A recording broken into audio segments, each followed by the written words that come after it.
ভিডিওটি junior homeopathic চিকিৎসক বন্ধুদের দেখানোর জন্য, শেখানোর জন্য এবং সমাজের সর্বস্তরের সাধারণ মানুষ যারা কিছু ব্যাপার সম্বন্ধে ওয়াকিবহাল নন তাদেরকে ওয়াকিবহাল করার জন্য। ধূমপান স্বাস্থ্যের পক্ষে ক্ষতিকর। It causes cancer. মদ্যপান স্বাস্থ্যের পক্ষে ক্ষতিকর। It causes cancer. এ সবাই জানে, ছোট থেকে পড়ছে। তবু মানুষ ধূমপান করছে, তবু মানুষ মদ্যপান করছে। মদ্যপান বেশি করার জন্য লিভারে ক্যান্সার হচ্ছে, ধূমপান বেশি করার জন্য ফুসফুসে ক্যান্সার হচ্ছে। এ আমরা অহরহ দেখছি, এ খেলা চলছে। কিন্তু প্রশ্ন হচ্ছে, যে লোকটি জীবনে কোনো দিন মদ খেলো না তার লিভারে ক্যান্সার হচ্ছে কেন? যে লোকটি জীবনে কোনো দিন ধূমপান করলো না, একটি সিগারেট বিড়ি খেলো না, তার লাংসে ক্যান্সার হচ্ছে কেন? অনেকে অন্যদিকে গিয়ে বলে এটা অভিশাপ আছে, আশীর্বাদ নয়। আমরা এসব থিওরি মানি না, আমরা বিজ্ঞানের লোক। কারণ আছে প্রত্যেকটার, আমরা কারণ খুঁজে বের করি। সেই কারণটাই জানানোর জন্যে আজকের এই ছোট্ট ভিডিওটি দিচ্ছি। This gentleman aged about 43 years, 43 বছর বয়স্ক মানুষ, একজন শিক্ষক, বাংলাদেশের একটি কলেজের শিক্ষক। He has been suffering from lung cancer. কিন্তু জীবনে একটি বিড়ি সিগারেট খায়নি। একদম নিষ্পাপ ভদ্রলোক, কোনো নেশা নেই, পারফেক্ট জেন্টলম্যান। তাহলে এই লোকটার লাং ক্যান্সার হলো কেন? আমি খুব ধন্দে পড়ে গেছিলাম, চিন্তা করছিলাম কী করে হলো। শ্বাসকষ্ট হচ্ছে, লাং ক্যান্সারের জন্য অনেক রকম অ্যালোপ্যাথিক ট্রিটমেন্ট হয়েছে, এখন ভালো আছে, আরও ভালো রাখা যায় কী করে আমরা চেষ্টা করছি। কিন্তু হলো কেন, সেইটাই অবতারণা করার জন্যই আজকের এই ভিডিও। আমরা দুটো শব্দ শুনি, অ্যাক্টিভ স্মোকার এবং প্যাসিভ স্মোকার। অ্যাক্টিভ স্মোকার যে খাচ্ছে, মদ্যপান করছে, যে সিগারেট খাচ্ছে, আর প্যাসিভ স্মোকার যে খাচ্ছে না অথচ সে রোগের বাহক হয়ে পড়ছে, রোগের ধারক হয়ে পড়ছে। মদ্যপানের ক্ষেত্রে এটা হচ্ছে না, যে খাবে তার হবে, না খেলে হবে না। কিন্তু ধূমপান একটা সাংঘাতিক জিনিস। যে লোকটি বেশি খাচ্ছে আর ওই carbon dioxide containing, carbon monoxide containing যে গ্যাস, নিকোটিনিক কার্বন বাতাসে হু করে ছাড়ছে, এবং আশেপাশের লোকগুলো নিঃশ্বাসের মধ্যে দিয়ে সেগুলো তার ভিতরে ঢুকে যাচ্ছে, তার লাংসে যাচ্ছে আস্তে আস্তে। এই নিকোটিনিক কার্বনিক অ্যাসিড অল্প অল্প করে ঢুকতে ঢুকতে তার লাংসে কালো স্তর পড়ে যাচ্ছে, তার অ্যালভোলাইগুলো কালো স্তরে ঢাকা পড়ে যাচ্ছে, ক্ষতিগ্রস্ত হচ্ছে, এবং একটা কার্সিনোজেনিক এফেক্ট আছে। আস্তে আস্তে কোষগুলোকে নষ্ট করে, নর্মাল কোষগুলোকে ক্যান্সার কোষ করে দিচ্ছে। কী করে করছে? পাশে বসে আরাম করে ধূমপান করছে, আশেপাশের লোকগুলো, তিনি তো, তার শরীরে কিন্তু বেশি ঢুকলো না, ও তো বেশিরভাগ বের করে দিল, ন্যাজোফ্যারিংস দিয়ে বেরিয়ে গেল, টেনে নিয়ে উপরের দিকে উ করে শব্দ করলো, হাওয়াটাকে উপরের দিকে ঢুকিয়ে দিল, নাকের ভিতর দিয়ে বের করছে।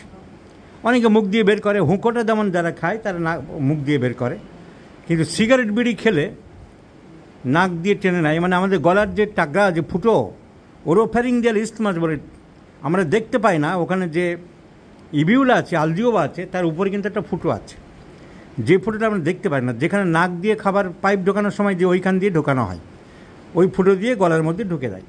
কিন্তু ওটা এমনি হা করালে দেখা যায় না, ওই আলজিওবার পিছনে আছে, তাকে বলা হয়,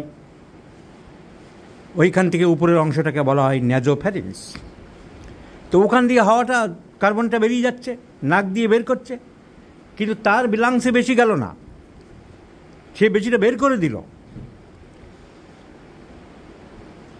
তার জীবের নার্ভ এন্ডিংসের মধ্যে দিয়ে যেই সময় কার্বনটা ঢুকলো, তামাকটা ঢুকলো, সে একটা আনন্দ অনুভব করছে, কিন্তু ধোঁয়াটা ওই নাক দিয়ে বেরিয়ে আসলো। আশেপাশের লোকগুলোর যে নিচ্ছে, অক্সিজেন ক্যারি করছে, তার মধ্যে ঢুকে গেল।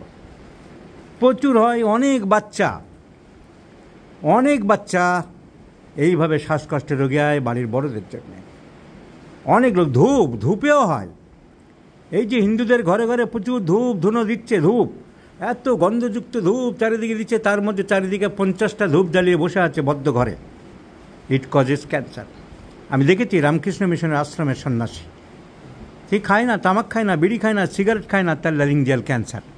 কারণ পরে জানা গেল যে সন্ধ্যাবেলায় চারিদিকে ধূপ ধুনো দাঁড়িয়ে ঠাকুরের প্রণাম করছে, চিন্তাভাবনা করছে, আসন গেড়ে বসে আছে, সে আস্তে আস্তে ক্যান্সারের দিকে চলে গেছে। এরকম পাওয়া গেছে, এই ঘটনা ফ্যাক্ট, বাস্তব, সত্য। সো মানুষ বুঝতে পারছে না, মানুষ অজ্ঞাতসারেই এইসব সমস্যার মধ্যে পড়বে। সো এরকম একটা হয়।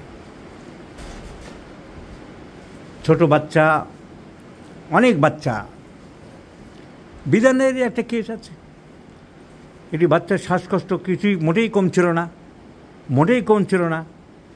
উনি ঘরে ঢুকে দেখলেন যে লোকটা তার বাবা না তার দাদুকে সমানে বেড়ি টানছে।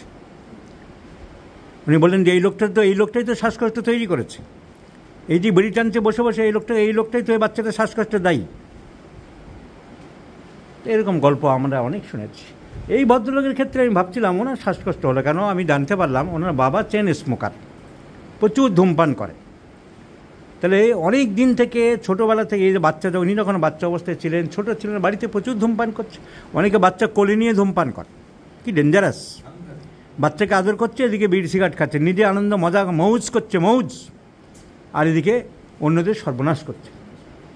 তাহলে এরার কারণ ওটা হতে পারে, 100% আমি ওটা বলবো না, কারণ মেডিকেল সায়েন্সে কখনো 2, 2, 4 হয় না, অন্য কারণেও হতে পারে। তবে ওনার ক্ষেত্রে আমি অনুমান করছি বেশিরভাগ ক্ষেত্রে ওনার বাবা যখন চেন স্মোকার ছিল, সেই বাড়ির মধ্যে অসম্ভব ধূমপান করার জন্যে হয়তো কাছে থাকতো বাচ্চা। অনেক আছে যে এক ভদ্রমহিলা সিনেমা আর্টিস্ট, তার নাম বলবো না, তারা অনেকে জানেন, নাম করা সিনেমা আর্টিস্ট আমাদের এখানকার, সে ডিভোর্স হয়ে গেল। তার স্বামী কোনো কথাই শুনতো না, মশারির ভিতর ঢুকে সিগারেট খেত। সেই শিক্ষিতা মহিলা বারণ করলো। বিশিষ্ট নাম করা নায়িকা, ধরুন টাইটেল সেন, আমি বললাম, নাম বললাম না, তার জীবনী পড়েছি। ওই মশারির ভিতরে ঢুকে রোজ সিগারেট খাবে, মৌজ করবে, ওটা মৌজ করে, লোকে আনন্দ পায়। সে আনন্দে অন্যের ক্ষতি করতে পারো না তুমি, তোমার আনন্দে অন্যের নিরানন্দ করতে পারো না। তারপরে উনি যখন মোটেই শুনলেন না, ওই গ্রাউন্ডে ডিভোর্স চেয়েছিলেন এবং ডিভোর্স পেয়ে গিয়েছিলেন। শিক্ষিতা মহিলা বুঝতে পারছে আমার সর্বনাশ করতে চলেছে এই লোক। তার টাইটেল ধরুন মিসেস সেন, আমি নাম বলবো না, এটা সত্য ঘটনা। তাহলে আমি এটা বলতে চাইলাম যে passive smoking is very dangerous. অনেক ক্ষেত্রে লাং ক্যান্সার, ব্রঙ্কাইটিস, ক্যান্সার না হোক, ব্রঙ্কাইটিস, নিউমোনিয়া, শ্বাসকষ্ট, প্রত্যেক ঘরে ঘরে যারা এরকম ধূমপান করছেন, বাসে ধূমপান করছেন, ট্রেনে ধূমপান করছেন, পাবলিক প্লেসে ধূমপান করছেন, আপনারা সমাজের শত্রু, আপনারা সমাজের কলঙ্ক, আপনারা সমাজের অনিষ্টকারক জীব। আপনারা কিন্তু প্যাসিভ স্মোকার তৈরি করছেন হাজার হাজার। আপনারা অ্যাক্টিভ স্মোকার, আপনারা সমাজের ক্ষতি করছেন। আপনারা জ্ঞান পাপী, আপনারা বুঝেও বোঝার চেষ্টা করেন না। আপনারা স্বার্থবাদী, সেলফিশ জায়ান্ট যাকে বলবো। নিজে আনন্দ করছেন, মৌজ করছেন, আপনার সন্তানের ক্ষতি করছেন, পাশের লোকের ক্ষতি করছেন, আপনার স্ত্রীর ক্ষতি করছেন। So this is called passive smoking. এরা সমাজের ক্ষতি করে চলেছে। এখন এই ভদ্রলোককে কী ওষুধ দেবো? হোমিওপ্যাথি ওষুধ। ওনার ক্যান্সারে অনেক রেডিওথেরাপি হচ্ছে, উনি রোগ জানেন বলে আমরা বলছি, নাহলে তো আমরা ক্যান্সার শব্দ উচ্চারণ করব না যদি রোগী না জানতো। উনি জানেন, শিক্ষিত মানুষ, ওনার ক্যান্সার হয়েছে, অনেক চিকিৎসা হয়েছে, উনি জানেন। কিন্তু উনি খুব ফ্রাস্ট্রেটেড হয়ে পড়েছে। শিক্ষিত মানুষ যেহেতু প্রগনোসিস জেনেছে, লাং ক্যান্সার বেশি দিন বাঁচে না, এসব বইয়ে পড়েছে। কিন্তু ওনার কেসটা আলাদা, ওনার কন্ট্রোলে চলে এসছে আর্লি স্টেজে, এবং ধূমপান করেননি, প্যাসিভ স্মোকার নয়, অ্যাক্টিভ স্মোকার নয়। ওনার রেডিয়াম থেরাপি এটা ওটা দেওয়ার পরে অনেক ভালো আছে। কিন্তু তা সত্ত্বেও উনি ভাবছেন আই উইল ইনকিউরেবল, আমি মনে হয় সুস্থ হব না, আমার জন্য টাকা পয়সা খরচ করো না, বাড়ির লোককে এরকম বলছে। এবং ওনার একটা ডিপ্রেশন চলছে দেখে বোঝা যাচ্ছে, এবং সেই ডিপ্রেশনও চলছে।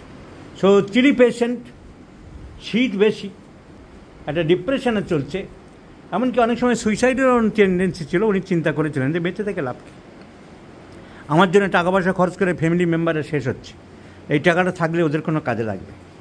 তাহলে এই আর্থিক চিন্তা উনি করেছিলেন।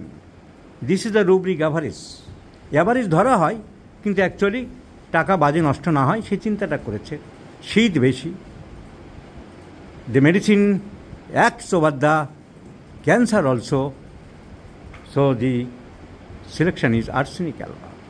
রোগী হতাশ হয়ে পড়ছে, ভেঙে পড়ছে, একটা ডিপ্রেশনে আসছে, ভাবছে আমার আর হবে না, আমার জন্য আর চেষ্টা করো না, আমি মনে হয় আর বাঁচব না, বেকার টাকা পয়সা খরচ করো না।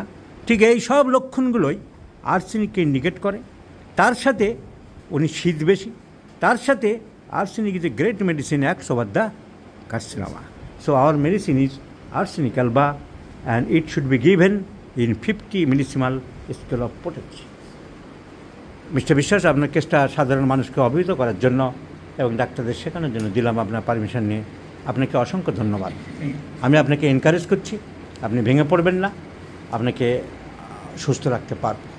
This much assurance I am giving you.